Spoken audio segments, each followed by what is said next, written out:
we met the girls in January in the Woodlands, and we just tried to get as much information out of them as we could, tried to get to know them, tried to get to see what they wanted, what their goals were, etc. We started training then in January. We just did fitness work, ball work, just as much as anything, trying to get to know the girls as much as we could to prepare for a first league match. And that's it really. We just tried to see what commitment they had and what commitment they wanted from us to see what we could achieve for the year.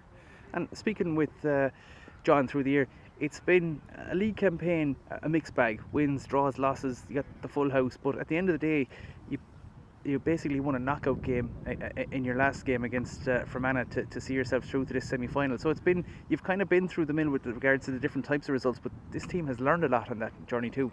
They're definitely on an upward curve. There's no doubt about that. The only two teams that beat us are the actual only two teams that actually finished above us. We drew our first game against Carlow.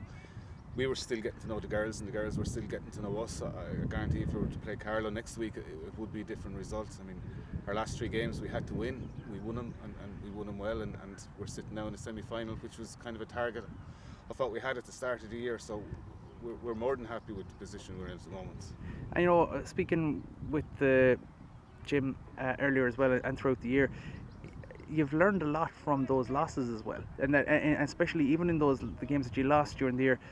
You weren't hammered in any of them, you weren't badly beaten in any of them. Every single game that you dropped points in, you could have won. Yeah, we were close. I mean, what we were trying to do is, last year they seemed to concede an awful lot of goals in every game they played, so our first objective was to stop the team conceding goals. We've done that. We've got our defensive formation fairly well set up, we think. We just need now to kick on a bit in the final third of the pitch and start putting up scores, because we do have the possession in these games. We had the possession against Louth and we had the possession against Wicklow. We weren't converting, and that's part of the learning curve we're on, and we think we're in a better position to play Louth now than when we were when we played them a couple of weeks ago. So we're confident going into this game. When you sit down to, I suppose, put in place a defensive formation, what do you start with? Do you look at the players you have, their attributes, and whether it's transitioning from from defence to attack quickly? Do you kind of look at the raw materials you have at your disposal and see how best to use them? How do you go about setting that up? Well, like I said, we had to get to know the players, and the first couple of games, I think we had two challenge games. We played a Munster Schools team, and we played Mary I, and they were the two games that we got to know the girls really, and we kind of were looking at what positions girls fit into, and now we seem to have cover in most positions. We've 3 or 4 backs that can come in and do the same position that the girls that are starting will do, and we have a couple of forwards that can come in and do the same job that the girls are doing.